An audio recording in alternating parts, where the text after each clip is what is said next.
Да, претходно во живо да видиме колку нови капаци од шахти и сливници се украдени, до кога ќе се случува се во ова, веројатно одговор нема да можеме да добиеме, но ќе видиме како екипите го санираат проблемот на терен и ќе ни зборуваат повторно за истиот. Верица Блажевска е во живо во моментот. Верче, добро утро. Токму така, Јована, добро утро, поздрав до тебе и до Александра, поздрав и до гледачите на утринската програма на телевизија Сител, јас сакам Македонија. Да, проблемот со крадењето на капаците од шахтите навистина пред некое време беше зачестен, потоа се смири, меѓутоа пред неколку дена повторно ескалираше, когаш во Бутел беа оштетени, беа опожарени капаците и украдени шахтите, а опожарена атмосферската канализација. Исто така сличен проблем имаше и во Шуто Оризари. Зошто се случува ова, како што кажи ти, до кога веројатно можеби нема да имаме некој конкретен одговор, меѓутоа што прават екипите на јавното предпријатие Водовод и канализација за да го санираат истиот проблем? Колкави се казните за овие недела и буквално како се санира на лице место? Токму утрово ќе присуствуваме овде на поставување на механизми за заклучување на капаците на шахтите. Со мене овде е господинот Борче Георгиевски од оддел канализација од јавното предпријатие Водовод и канализација. Добро утро и добро ни дојдовте во Јас сакам Македонија. Добро утро, добро ве најдов. За она што кажавте, дека се соочуваме со проблем на кражби и оштетувања на нашите канализациони линии, можам да кажам последниот пример кој што беше на некој начин вандалски чин, за кој што дури и не можеме да поверуваме дека се случи, е покрај кражбата на капаците од шахтите, имаше опожарување на канализационата линија, односно фрлање оган или жар во атмосферската линија, во шахтите од атмосферската линија на улица Александар Урдаревски во Бутел. Тоа е атмосферска канализација со цепка фи 1000-дарка, може да замислите, и беше опожарено, односно фрлено оган или жар во шахтата, која што нели во суво време е празна, нели тоа е атмосферска канализација, и беше изгорено дел од нели шахтата комплетно опожарена и дел од цевките во двата правци натре во шахтата. Тоа значи дека дојде до обрушување на земјиштето и комплетната линија беше непроходна. Ние имавме, како да речем, со премногу ангажирање за да ја оспособиме таа линија, ја оспособивме, ја саниравме, нормално имавме огромна штета и пак ќе кажам, се уште не можам да поверувам дека такво нешто се случило. Тоа не може да е од невнимание, значи тоа може да биде само намерно. Пак речем вандалски чин и апелирам до сите граѓани кои што сигурно дека оние што го направиле тоа не можам да повикам да имаат голема свест, но би сакал барем оние граѓани кои што ќе приметат такво нешто да пријавуваат на нашиот контакт телефон. Утрово ние ќе присуствуваме на една акција на вашите екипи, токму на некој начин можеби не да санираме, туку во случајов да превенираме да се случи кражба. Зашто станува збор, за каков тип на механизми за на некој начин превенција од кражби? Видете, заштитата, ние превентивни мерки секогаш сме секогаш сме имале превентивни мерки да се заштитиме од овие кражби, но колку е тоа да речеме успешно, не можам да кажам, затоа што се уште се соочуваме со кражби, иако кражбите на капаци и на решетки од сливниците веќе се санкционира малку по драстично, односно би требало да биде како и кривично дело, затоа што станува збори за голема штета. Например, капаците за шахтите, оние тежок тип на капаци се, да речеме, прилично скапи и сливниците тие се преку 12, 15, 20.000 денари, зависи од квалитетот и од тежината на капаците, тоа се големи суми. Меѓутоа, исто така станува збор и за загрозување на сообраќајот. И ние имавме пред многу години, пред да речеме десетина години, имавме разговори со Министерството за внатрешни работи. Мислам дека успеавме да биде тоа нели као од прекршочно да дојде као кривично дело. И да, се намалија на некој начин кражбите, и тоа драстично се намалија, меѓутоа последниот период повторно се зголемуваат. Веројатно нема епилог на кражби, веројатно не може да успешно да бидат фатени крадците и затоа си продолжуваат. заради од тие причини ние нели бараме начин како да се заштитиме. Во случајот работиме тука на оваа шахта, односно на овој капак, значи имаме механизми, набавено механизми за заштита, односно за заклучување на шахтите. Тие се дополнителни механизми кои што се монтираат на овој начин како што сега ќе видите. И ги заклучуваме шахтите така да потоа ќе може да се отклучат само со клучеви кои што ние ќе ги имаме. Но сега како да ви кажам, тоа дека ќе биде 100% сигурно не можам да кажам затоа што знаете, се случува и сефови некои да убиваат и така натаму, а не пак капаци од шахти, но секако ние мора да се заштитиме. А за сливниците, односно за решетките од сливниците, исто така употребуваме материјал, композитен материјал, тоа се табли од композитен материјал, кој што не е атрактивен нели за кражба затоа што не е предмет на откуп. Тоа е нели композитниот материјал, не е метал и не е предмет на откуп, така да меѓутоа тие решетки ги поставуваме на поспоредни улици, не на булевари, затоа што сепак нивната издржливост не е како и оние кои што се тежок тип на сливници. Кажавме дека некое време беше смирена ситуацијата, меѓутоа пред само 6 месеци, ако не се лажам, имаше кражба на повеќе од 10 капаци и решетки. Може ли да ни кажете од почетоков на годинава до сега имате ли можеби некоја бројка колку штети се направени? Да. И имате ли можеби информација, знам дека можеби тоа прашање треба да се упати до МВР, меѓутоа колкумина од тие крадци се пронајдени, да речеме, и казнети? Да, видите, нашите штети нашата штета. Штетата е проценета на она колку капаци се украдени и решетки од сливници.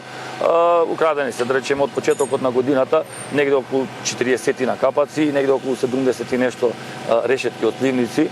Тоа би било, например, и ова рековме последниот пат што се случи на улица Александар Рударски, таму имаше нели опожарување на линија и на цевки. Значи нашите штети од почетокот на годината до сега се негде од прилика околу 2 милиона и 340 илјади денари, така натаму, не земајќи предвид нели она работа и тие работи. А за тоа колку и како, дали некој е фатен, ние до сега немаме некој поврат или бенефит, поврат на средства или не знам што. Нашите линии се осигурани, меѓутоа не е овој дел од линиите се осигурани, меѓутоа капаците и решетките не може да се осигурат од причина што ги имаме премногу, тоа се 49.000 капаци од прилика во градот Скопје, околу 19-20.000 сливници евидентирани, има и повеќе, нели? И тоа не може да не биде предмет, колку што јас знам, на осигурување, така да штетата би се надокнадила ако некој биде фатен, па да може да ни го плати тоа, но до сега не се случило такво нешто, колку што јас знам. Меѓутоа, кога зборуваме за штетите, споменавме ние, се прави штета на самиот водоводен и канализацијски систем, дополнителна работа, отвара многу прашања во поглед на безбедноста на сообраќајот, меѓутоа тука е и опасноста по здравјето и животот, можем да кажеме, на луѓето, на случајните минувачи. Често се случило луѓето да кажат дека не забележале дека нема капак, се случиле и повреди, тука се и децата кои што некогаш си играат во близина, па случајно може да настане Тоа е дополнителен проблем и најтешкиот проблем, затоа што здравјето на луѓето пред се е најважно од се. И околу тоа јас можам да кажам дека, знаете, можеби граѓаните некојаш дури и не обвинуваат, меѓутоа пак ќе напомнам, ние имаме 49.000 капаци, односно шахти. Имаме околу 19.000 решетки од сливници. Ние си имаме текомно работење по некоја динамика зацртана наша и ние тие ги поминуваме во годината најмалку 4 пати со наша одредена промесечна динамика на работа и план. Нели, секоја улица да се работи секој ден и така натаму. Распространети сме со 19 пунктови како сектор канализација во градот Скопје и тоа го работиме текомно, но веруете, не можеме секогаш во секое ќоше, во секое време да завлеземе, немаме некој, да речеме, мониторинг или камери, за да можеме во секое време да знаеме ако во моментот е украден капак. Затоа апелот е и до граѓаните да ни пријават такво нешто. Не дека ние не сме ажурни, но не можеме, верувајте, на секој ќоше во секој момент да видиме дали е нешто украдено. И да, се случува да граѓаните пријавуваат и ние веднаш реагираме. Значи веднаш штом ќе видиме, нормално нашите екипи се на терен, и веднаш штом ќе видиме такво нешто, веднаш ставаме капак, веднаш ставаме решетка, пред се да се заштити здравјето на луѓето, односно како што рековте, нормално е со велосипеди поминуваат луѓе, обично ако нема нели велосипедска патека, одат по крајот на улицата, а на крајот се тие решетки, нели на крајот од коловозот се. И се случува да некои со велосипед, некои така пешки одејки, па и деца играјќи си да се повредат, а тоа би било најболно и тоа не би сакале да се случи. Во поглед на овие механизми за заклучување, овој систем за заклучување на капаците на шахтите, утрово го гледаме овде во близина на Министерството за земјоделство, во близина на паркот Франкофонија.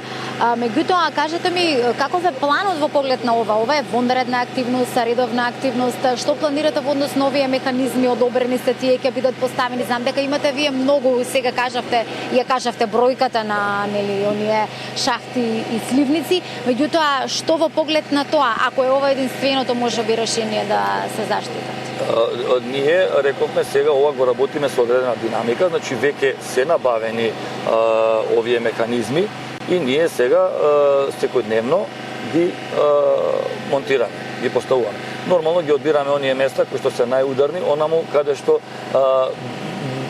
не можеме превентивно не можеме да знаеме каде би се случиле кражбите, но превентивно знаеме отприлика кои се критични места, фреквентни места каде што се случувале такви работи, каде што на која територија, обично низ целиот град има кражби, но имаме места што ни се така по-проблематични затоа што и веројатно таму има такви групи на да речеме групи кои што го прават тоа, кои што го крадат. Тоа сам човек не може затоа што капаците се тешки пред се.